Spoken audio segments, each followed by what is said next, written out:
பண்ணுங்க, லைக் பண்ணுங்க, ஷேர் பண்ணுங்க, சப்ஸ்கிரைப் பண்ணுங்க.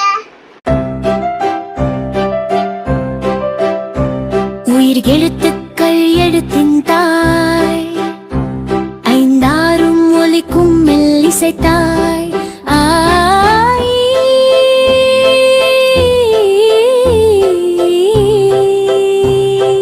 உச்சரிப்போமா இனிமையாக நீ.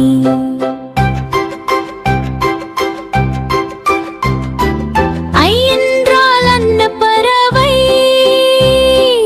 ஆ என்றால் ஆமாம் உண்மை, ஈ என்றால் இலை காற்று,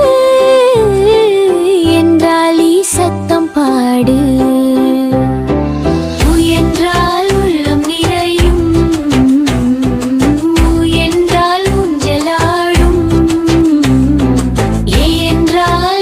செல்லும் ஏ என்றால் ஏணி ஏறும், ஐ என்றால் ஐந்து விரல், ஓ என்றால் ஒற்றை விரல், ஓ என்றால் ஓட போகும், தன் என்றால் அதாதே சொல்கும். உயிர் எழுத்துக்கள் ஓசை மழை, உயிர் துளிகள் வார்த்தை கூழை.